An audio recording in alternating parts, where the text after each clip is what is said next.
There the climate is favourable, the abodes are favourable, the people are favourable, the Dhamma to be heard is favourable, and all these favourable things are easily obtained there. 65 He made over his fortune to his wife and children and left his home with only a single ducat, kahapeo, sewn into the hem of his garment. He stopped for 1 month on the sea coast in expectation of a ship, and meanwhile by his skill in trading he made 1,000 during the month by buying goods here and selling them there in lawful enterprise. 66 Eventually he came to the great monastery, Mahavihara, at Anuradhapura, and there he asked for the going forth into homelessness. When he was being conducted to the chapter house, Sima, for the going forth ceremony, the purse containing the 1,000 pieces dropped out from under his belt. When asked what is that, he replied, "It is 1,000 ducats, venerable sirs." They told him, "Lay follower, it is not possible to distribute them after the going forth. Distribute them now." Then he said, "Let none who have come to the scene of Visakha's going forth depart empty-handed," and opening the purse he strewed them over the chapter house yard, after which he received the going forth and the full admission. 67 When he had acquired 5 years seniority and had become familiar with the 2 codes, Padamokha, c. 3.31, he celebrated the Pavero at the end of the rains, took a meditation subject that suited him, and set out to wander, living for 4 months in each monastery, and doing the duties on a basis of equality with the residents. While he was wandering in this way, the elder halted in a wood to scan the tenor of his way. He thundered forth this roundelay proclaiming that he found it good, so from your full admission day, till in this place you paused and stood no stumbling mars your bhikkhuhood, be thankful for such grace, I say. 313. 68 On his way to Paþaliputta he came to a road fork and stood wondering which turn to take. Then a deity living in a rock held out a hand pointing out the road to him. 69 He came to the Paþaliputta monastery. After he had stayed there for 4 months he lay down thinking, "In the morning I depart." Then a deity living in a maula tree at the end of the walk sat down on a step of the stair and burst into tears. The elder asked, "Who is that?" "It is I, Maulya, venerable sir." "What are you weeping for? Because you are going away, what good does my living here to you, venerable sir? As long as you live here non-human beings treat each other kindly. Now, when you are gone, they will start quarrels and lose talk." 9 The elder said, "If my living here makes you live at peace, that is good," and so he stayed there another 4 months. Then he again thought of leaving, but the deity wept as before. And so the elder lived on there, and it was there that he attained nibbana. This is how a bhikkhu who abides in loving kindness is dear to non-human beings. 70 Deities guard him. Deities guard him as a mother and father guard their child. 71 Fire, poison, and weapons do not affect him, they do not affect, do not enter into, the body of one who abides in loving kindness, like the fire in the case of the lay woman devotee Uttara, c. 12.34 and Dhpa 3:310, like the poison in the case of the Sayata reciter the elder Cuashava, like the knife in the case of the Navasayakika, c. Dhpa 2:249, they do not disturb the body, is what is meant. 72 And they tell the story of the cow here too. A cow was giving milk to her calf, it seems. A hunter, thinking I shall shoot her, flourished a long-handled spear in his hand and flung it. It struck her body and bounced off like a palm leaf, and that was owing neither to access nor to absorption, but simply to the strength of her consciousness of love for her calf. So mightily powerful is loving kindness. 73 His mind is easily concentrated, the mind of one who abides in loving kindness is quickly concentrated, there is no sluggishness about it. 314. 74 The expression of his face is serene, his face has a serene expression, like a palmyra fruit loosed from its stem. 75 He dies unconfused, there is no dying deluded for one who abides in loving kindness. He passes away undeluded as if falling asleep. 76 If he penetrates no higher, if he is unable to reach higher than the attainment of loving kindness and attain arahantship, then when he falls from this life, he reappears in the Brahma world as one who wakes up from sleep. This is the detailed explanation of the development of loving kindness. 2. Compassion. 77 One who wants to develop compassion should begin his task by reviewing the danger in lack of compassion and the advantage in compassion.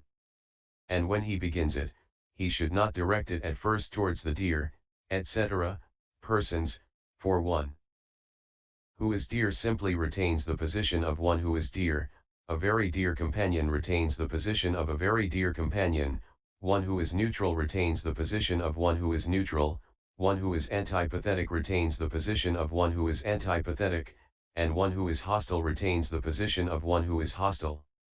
One of the opposite sex and one who is dead are also not the field for it.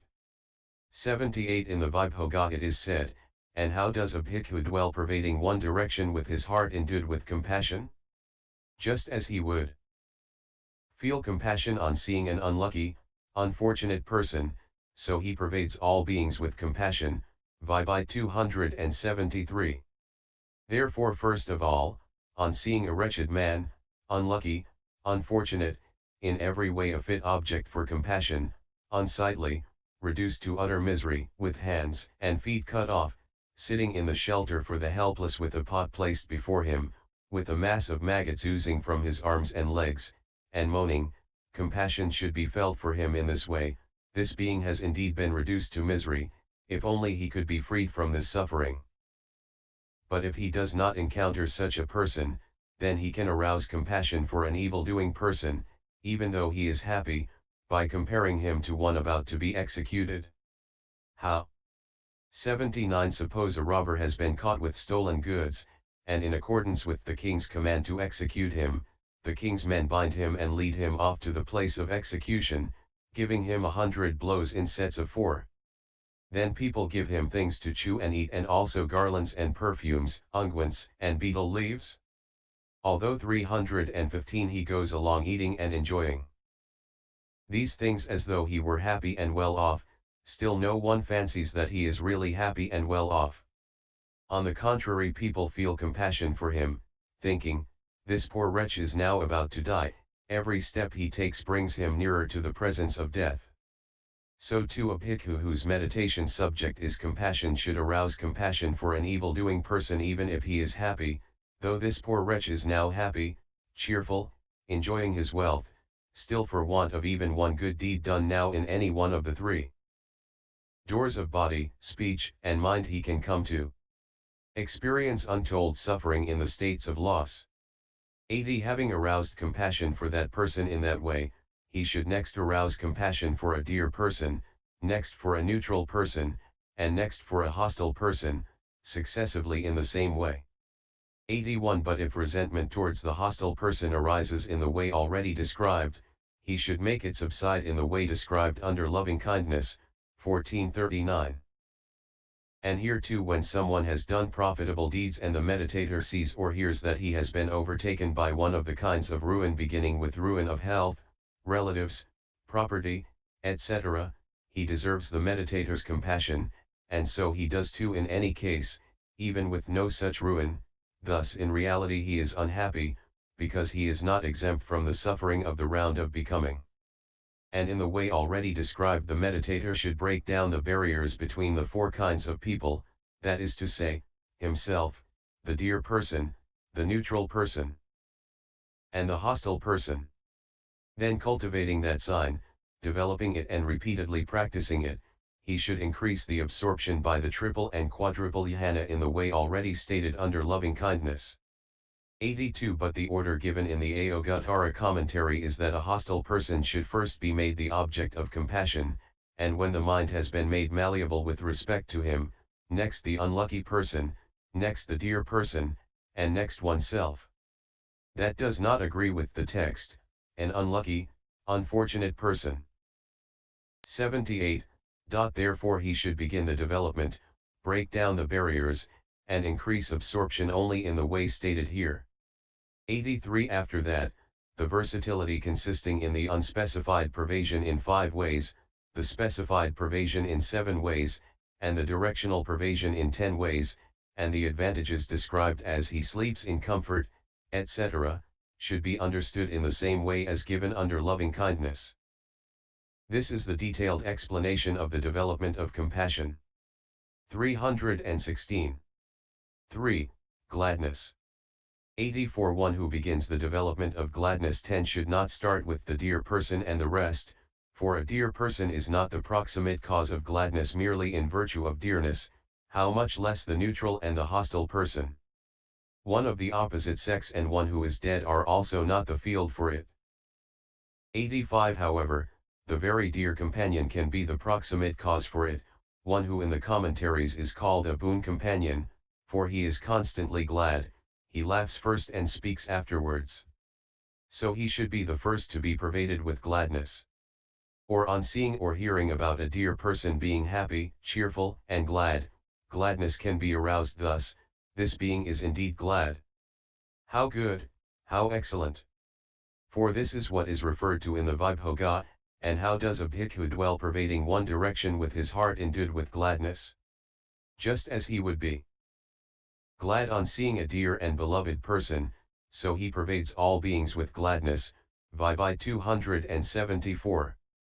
86. But if his boon companion or the dear person was happy in the past but is now unlucky and unfortunate, then gladness can still be aroused by remembering his past happiness and apprehending the glad aspect in this way. In the past he had great wealth, a great following, and he was always glad. Or gladness can be aroused by apprehending the future glad aspect in him in this way. In the future he will again enjoy similar success and will go about in gold palanquins, on the backs of elephants or on horseback, and so on.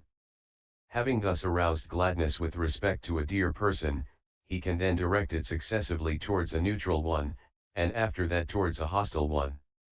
87. But if resentment towards the hostile one arises in him in the way already described, he should make it subside in the same way as described under loving kindness, 1439.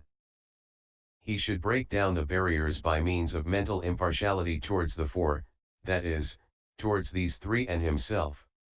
And by cultivating that sign, developing and repeatedly practicing it, he should increase the absorption to triple and quadruple jhana in the way already stated under loving kindness. Next, the versatility consisting in unspecified pervasion in 5 ways, specified pervasion in 7 ways, and directional pervasion in 10 ways, and also the advantages described as he sleeps in comfort, etc., should be understood in the same way as stated under loving kindness. This is the detailed explanation of the development of gladness. 317. 4.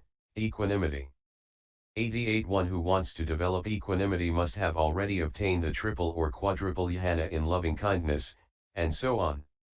He should emerge from the third jhana in the fourfold reckoning, after he has made it familiar, and he should see danger in the former 3 divine abidings because they are linked with attention given to being's enjoyment in the way beginning may they be happy, because resentment and approval are near, and because their association with joy is gross. And he should also see the advantage in equanimity because it is peaceful. Then he should arouse equanimity, upekha, by looking on with equanimity, ajhupekatva, at a person who is normally neutral, after that at a dear person, and the rest. For this is said, and how does a bhikkhu dwell pervading one direction with his heart endued with equanimity? Just as he would feel equanimity on seeing a person who was neither beloved nor unloved, so he pervades all beings with equanimity, Vibhi 275. 89. Therefore he should arouse equanimity towards the neutral person in the way already stated. Then, through the neutral one, he should break down the barriers in each case between the 3 people, that is, the dear person, then the boon companion, and then the hostile one, and lastly himself. And he should cultivate that sign, develop and repeatedly practice it.